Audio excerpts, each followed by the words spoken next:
Welcome back to Proxy, everybody, and today we're going to be taking a look at the new release for Warhammer 40k, being the Killteam Hivestorm datasheets, both the Tempestus Achillans and the Vespid Stingwings. Now, I realize this isn't Eldar content, but this is going to be a little bit of a complaint-oriented video and maybe a little bit of a call to action for GW to actually do a good job at implementing the rules of their kill teams and incorporating them into the actual game, not just with the factions that they choose to randomly, but with all the factions that they actually produce kill teams for. Now, why do I say that? Well, these new data sheets are completely and utterly, in my opinion, unnecessary for the game. And I took a look at these things, and immediately I had some jealousy. I'm gonna, just be completely honest. I looked at these, had a lot of jealousy because when we got our Striking Scorpion kill team, GW did not implement the chain sabers that the Exarch can be armed with in the actual kill team. And additionally, for the, Dark Eldar, Kabbalite Warrior, I think it's called the Archon's Retinue or something like that, kill team, also, no war gear upgrades, right? Like, there's new war gear that kill team can take, and that was not incorporated into 40k whatsoever. So, and you'll have to excuse me a little bit, I'm getting a little sick. But if we look at this, really cool kill teams, I have nothing against armies getting new models, but I just feel like if you're going to go this route, and you're going to implement these kill teams, as they are played in the kill team into the 40k game, you need to do it for all factions. You can't just pick and choose because, it's just not fair to the people who pick up those kill teams and are expecting to get, some sort of representation in their 40k games. So, first of all, let's talk about these guys, the Achillans. Now, the Achillans are not just Tempestus Scions with a different model. They have their own rules now. They have the precision drop ability. So as if the game needed more units that could 3-inch deep strike, now we have a unit that can 3-inch deep strike in the Imperial Guard. So, I love the Imperial Guard. I think it's a really cool army. Do I think they needed this for their faction? Absolutely not. They did not need a unit that could 3-inch deep strike, right? But they got it anyway, which is fine. But I'm just not a big fan of this ability in general. I think it's kind of toxic for the game. It eliminates a lot of counterplay that people can do and a lot of strategic positioning. And I just don't think it belongs in 40k. And, you guys may disagree with me on that, but there's a lot of armies that can do this, and I just feel like it should be very limited. Or it should be, an ability that is, 2 CP, because it's very powerful. Okay, now they also have the Servo Sentry, and the weird thing about this, and we're going to look at the datasheet in a second, but weird thing about this is, whenever you deep strike with this unit, the Servo Sentry can actually shoot immediately, as if it's the shooting phase. And this means that, in addition to being able to shoot then, it also shoots in the shooting phase as normal. So it gets 2 different times in which it can shoot, which, again, doesn't make a lot of sense to me, but there you go. That's the rule, right? It can shoot its sentry weapon as if it were your shooting phase when you use the deep strike ability. And by the way, just for the record, I'm not against deep strike. I'm just against 3-inch deep strike. I think that's just not a powerful, well, it's not a fair rule, I should say, because it is very powerful. Now we go to the Stingwings. Now the Stingwings I'm a little bit more peeved about, and the reason for that will become clear in a second. But if you look at it, it's basically the old Stingwings, except they get these really cool special weapons. They have anti-infantry 3 blast grenades with damage 2, AP -1, which is really good. They do hit on 4+. They can't be guided with the Tau ability, but still, you're getting D6 attacks and blast, so, chances are, if you're trying to hit infantry, you should be getting about, 4, maybe 5 attacks probably about 2 to 3 hits. You know, you're at least getting maybe 1 kill out of this. This is really cool, although, you know, Ballistic Skill 4+, it's kind of a crapshoot of whether or not you're actually going to hit. But very good, you know, can kill 3 wound models pretty easily. But of course, this isn't the OP thing. This is not anywhere close to being OP, right? This is just a couple special weapons in the Stingwing unit, no big deal. What is really good about these guys, though, is that they have the ability to ignore cover, which is really good with their weapons if you look at their basic weapons, and we're going to look at those in a second. And they're cheap. They're not many points. So let's go ahead and take a look at the Achillen's datasheet first, and I just want to kind of show you a couple things here, because in my honest view, I think these units are already really powerful, and you're going to start seeing them in competitive play almost right away. So we look at the guard, Tempestus Achillens, and their stats are pretty common. You know, they're, you know, scions essentially. But if you look at the different types of weapons they have, right? They have assault weapons, which, you know, take it or leave it. But 2 attacks apiece, Ballistic Skill 3+. They have hotshot last weapons, of course, the last carbines. And the sentry weapons are really good. And if you kind of account for the fact that these guys can be affected with orders, these guys can be, you know, affected by the different buffs, synergies, and stuff like that that exist in the Imperial Guard, you start to, you know, realize how powerful these things are. So the Sentry Grenade Launcher, 2 attacks at Strength 9, AP -2, Damage D3. This is basically like having 2 grenade launchers in your unit, which is really good. You have the Sentry Hotshot Volley Gun, which is going to be firing 8 attacks at, you know, Strength 4, -1 AP. Again, pretty good. That's like having, you know, 8 bolter shots, or, you know, 8 bolt rifle shots in your squad. And that gets to fire twice because of this servo sentry special rule. And then you have the Melta Carbine, which is really good, which you can put on their, you know, the normal guys. It is only range 10, but because they get to deep strike within 3 inches, they're essentially getting an assault Melta that can just get 2D, you know, D6 plus 2 damage. And I think you can take multiple Melta Carbines in the unit. I think you can take up to 2. Plasma Carbine's also very good, you know, lower range, but the assault keyword. I mean, it's just as good as a plasma gun. In fact, yeah, I think a plasma gun also has 2 shots, but I may be mistaken. A plasma gun may actually just be rapid fire 1 if I'm thinking about it correctly. Which, by the way, 18 inches with this deep strike ability and stuff, with 2 attacks base, is going to be just straight up better in most cases than a plasma gun.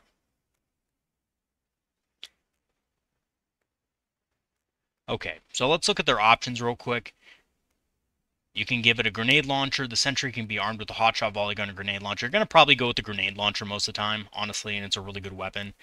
You can give the Tempester a power weapon, but most likely you're just going to give him the last carbine and not worry about his combat ability, because he can't charge after doing that 3-inch deep strike anyway. You look at the... Okay, so here it is. 110 Pestis Achillen's Hotshot can be combined with the Melta Carbine or Plasma Carbine. And one of them can be equipped with a Hotshot Long Last. And that's it. Okay, so it looks like only one of them can be equipped with a special weapon, so that's fine. And then you have the other one that has the... basically this sentry gun, right? And the sentry gun, I think, is attached to the Tempester himself. Yeah. 10 models, 90 points. So pretty cheap. A pretty cheap unit that can use a 3-inch deep strike and can light up pretty much anything in your backfield. This is a problem. This is a problem for, you know, armies that are not durable, like the Eldar or the Dark Eldar. A 90-point unit can theoretically easily take out something worth 130 points, maybe even more. I mean, I could see this, you know, coming down and killing a, you know, getting a good roll, killing something like a Viper, killing a support weapon, and then also being able to slaughter a unit of aspect warriors like Swooping Hawks or Warp Spiders. So a 90-point unit is essentially going to be able to trade up double its points cost in a single turn. Unless your screening is absolutely God mode, and even then, With this 3-inch deep strike, it's going to be very hard to do that. So, a little bit of a complaint. Also, weirdly enough, they have the smoke keyword, which, correct me if I'm wrong. I don't know if the actual Scions have the smoke keyword, but they have smoke and grenades. So they can come down 3 inches, drop a grenade on you, which, by the way, normal deep striking units cannot do. It's only these guys. They can drop down 3 inches, throw a grenade, and they're probably not going to pop smoke, but, -1 to hit and cover can make these guys surprisingly durable against anti-infantry weapons. Things like, not warp spiders, but swooping hawks, things like, guardians, the typical stuff that's going to be in your backfield that can actually deal with these guys is not going to be able to realistically deal with these guys if your opponent has this smoke up and actually uses the command point for it. 90-point unit becomes an absolute nightmare. I mean, how are these guys cheaper than Guardians? I just don't understand. Like, the only real difference between Guardians and these guys as far as their stats is leadership and movement. And then if you look at their special rules, Guardians have one special rule, which is generating fate dice, which is good, don't get me wrong. But then, these guys get the precision drop. They get deep strike. Right? They have, of course, the Astra Militarum special rules that can benefit from orders. They have the smoke, the grenades. Yeah, Guardian Defenders have grenades. They don't have smoke, though, right? And these guys have the Servo Sentry, which can fire twice. It's just, to me, this just seems like an overloaded unit, right? It has everything you need for it to be successful and more, and at a cost that is not, I honestly think this is too cheap for what they can do. I think this is a 110-point unit, maybe even 120. And I know that seems weird, but if you think about it, right, it makes sense, because if you look at other units that have this ability, the 3-inch deep strike, they're really expensive. And there's a reason for it, right?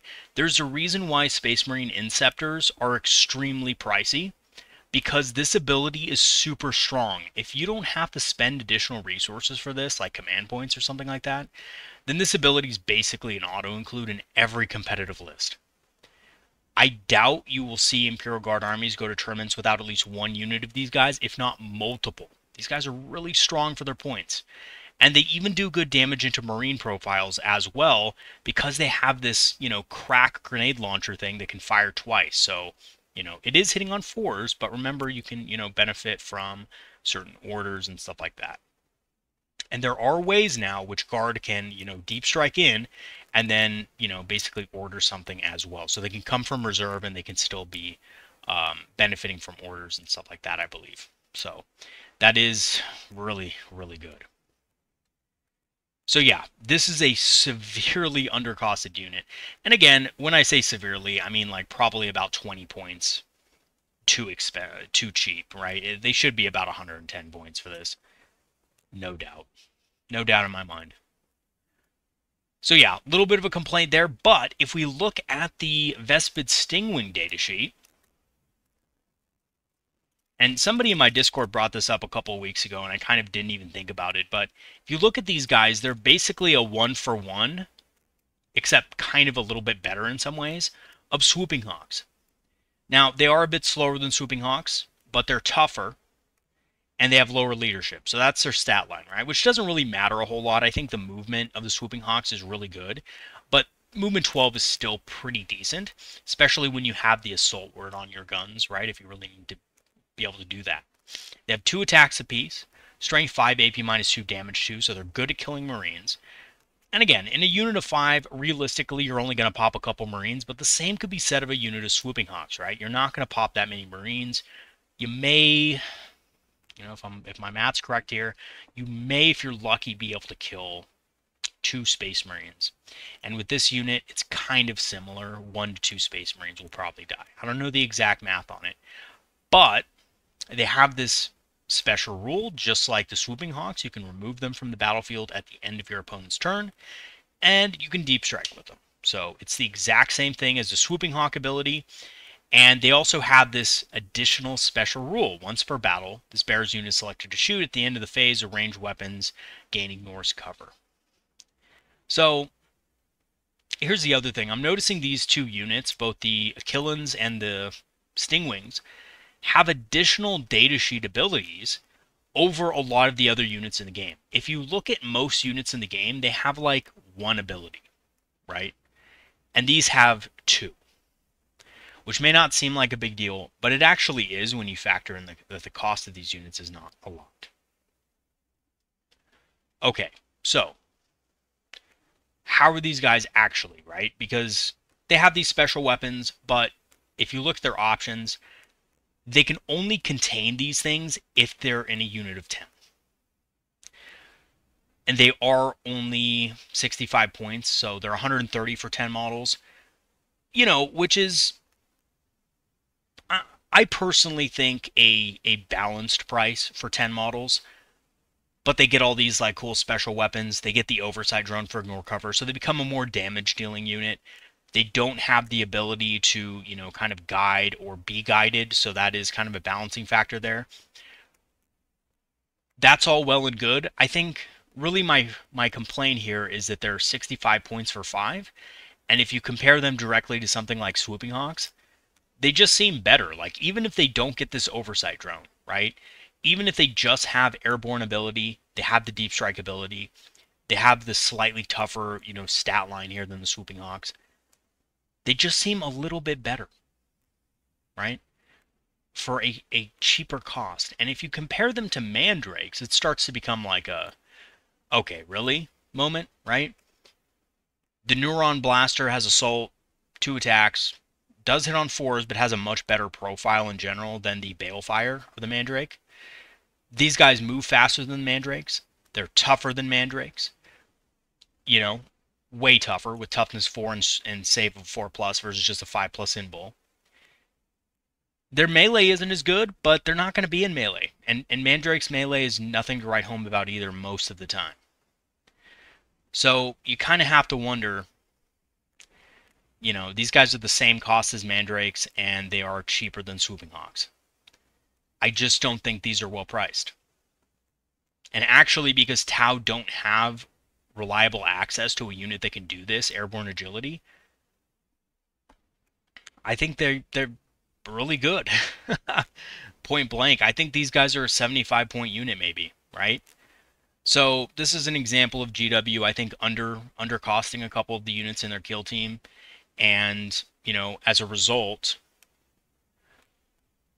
you know, factions that have been nerfed considerably, like the Eldar, you know, nerfed over and over again, are looking pretty, you know, by comparison, not that great. Now, obviously, I understand that Eldar is a different faction. We have different synergies, play styles, you know, stuff like that do play a role in the unit costs.